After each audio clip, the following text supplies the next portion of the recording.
ఓం నమః శివాయ.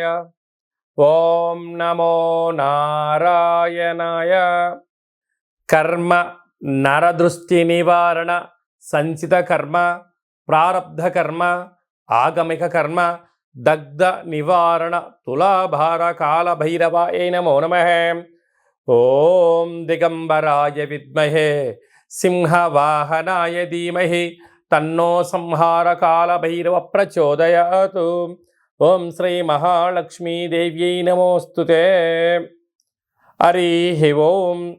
మా ఛానల్కి స్వాగతం. చూస్తున్న వీక్షకులకు ప్రేక్షకులకు ప్రియ కాల భైరవ భగవద్బంధులకి స్వాగతం పలుకుతూ మమ్మల్ని ఎంతగానో ఆదరిస్తూ ఉండబడినటువంటి ప్రియ సోదర సోదరీమణులకు సనాతన ధర్మ సంరక్షకులకు జ్యోతిష్య అభిమానులకు స్వాగతం పలుకుతూ అందరిపైనను గణేశ నిమజ్జన మహోత్సవ శుభాకాంక్షలు. గంగా తీరం వైపు వెళ్తున్నటువంటి గణపతి స్వామి వారిని ఒక ఆశీస్సులు.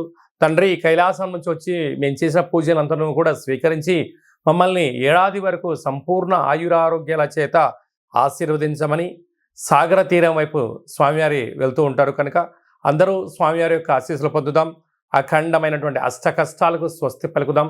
అష్ట ఐశ్వర్య స్వాగతం పలుకుతాం. 16/9/2024 నుండి 30/9/2024 వరకు పుట్టినటువంటి వారందరికీ కూడా ముందస్తుగా జన్మదిన శుభాకాంక్షలు. గతంలో వివాహం చేసుకున్న వారికి వివాహ వార్షికోత్సవ శుభాకాంక్షలు. ద్వాదశ రాశుల్లో గ్రహ గమనాన్ని ఒకసారి వీక్షింపచేద్దాం.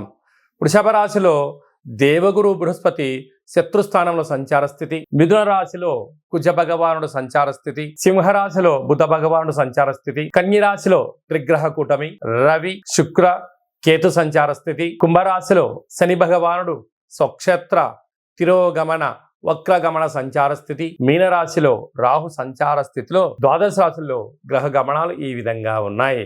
మిథున రాశి వారు విఘ్నేశ్వర స్వామి వారి యొక్క నిమజ్జన మహోత్సవ సందర్భంగా ఎలాంటి విధి విధానాలు పాటించాలో ఈ వీడియోలో సవివరంగా సంపూర్ణంగా తెలుసుకుందాం. మిథున రాశిలో ఏ నక్షత్రాలు వస్తాయనగా విశేషమైనటువంటి మృగశిర నక్షత్రంలోని 3వ పాదం 4వ పాదం, ఆరుద్ర నక్షత్రంలోని 4 పాదాలు, పునర్వసు నక్షత్రంలోని 3 పాదాలు కలిపితే మిథున రాశి. చాలామందికి పుట్టినటువంటి కాల సమయంలో డేటా ఆఫ్ బర్త్లు లేనటువంటి కారణం వలన పేరు యొక్క మొదటి అక్షరాన్ని అనుసరిస్తూ ఆ రాశిని తెలుసుకునే ప్రయత్నం చేద్దాం. కా కి కు ఖం అజ్ఞ చ కే కో హ అక్షరాల వారందరూ కూడా మిథున రాశి జాతకులే. మిథున రాశికి అధిపతి బుధ భగవానుడు కనుక విఘ్నేశ్వర స్వామి యొక్క ఆశీస్సుల కోసము స్వామివారు సాగర తీర ప్రయాణం చేస్తున్నటువంటి కాల సమయంలో పెసరపప్పుతో కూడుకున్నటువంటి ఒక 5 ప్రమిదలను రెడీ చేసుకొని అందులో 18 ఒత్తులను వేసి స్వామివారికి మంగళ నీరాజనంను సమర్పించినట్లయితే మంచి బుద్ధి, మంచి జ్ఞానము, జాతకంలో ఉన్న గృహ దోషాలు తొలగిపోవడము, రాశిలోనే కుజ భగవానుడు ఉన్నాడు కనుక అంతర్గతమైనటువంటి శత్రులు, బహిర్గతమైనటువంటి దృష్టి యొక్క ప్రభావము తొలగిపోయి మీరు అనుకుంటున్నటువంటి భూయోగము, గృహయోగము, రాజయోగము మిథున రాశి వారి సొంతమైతాయని చెప్పి గమనించాలి. అలాగే తృతీయంలో బుధ భగవానుడు సంచారం చేయడం వలన తల్లిదండ్రుల యొక్క ఆశీస్సులు, తల్లిదండ్రులకు గతించినటువంటి పెద్దవారికి ఈ యొక్క వారికి ఇష్టమైన ఆహారాన్ని ఫోటోకు నైవేద్యంగా పెట్టి ఆ కార్యక్రమాల్ని మహాలయ పక్ష కార్యక్రమాన్ని ఆచరింప చేసినట్లయితే మిథున రాశి వారికి ఆనందానికి అవధులు లేవు అని చెప్పి గమనించాలి. అర్ధాష్టమ రవి శుక్రకేతు సంచార స్థితి ఉన్నప్పుడు మీ జన్మ నక్షత్రం రోజున పూర్ణిమ అమావాస్య తిథుల యందున దూరావాయు జల ప్రయాణాలు పెట్టుకోవద్దు. అలాగా కొద్దిపాటి స్వల్పమైనటువంటి అనవసరమైన ఖర్చులు ఉండేటువంటి అవకాశాలు ఉన్నాయి. తస్మాత్ జాగ్రత్త.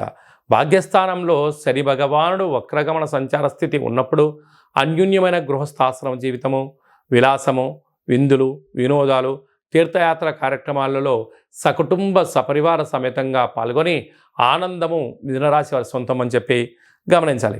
రాజ్యస్థానంలో రాహు సంచారం చేయడం వలన ప్రమోషన్స్, ఉద్యోగ మార్పిడి, ధన ఆకర్షణ, స్థిరచరాస్తులు మీ సొంతమైతే అని చెప్పి గమనించాలి. వ్యయంలో దేవగురు బృహస్పతి సంచారం చేయడం వలన ఆధ్యాత్మికత, దానము, ధర్మము, యోగా, ఆసనము, మెడిటేషను, ఆధ్యాత్మికమైనటువంటి చర్చలలో పాల్గొనడం, మంచి పుస్తకాలు చదువుకోవడం వలన మనశ్శాంతి మిథున రాశి వారి సొంతం అవుతుందని చెప్పి గమనించాలి.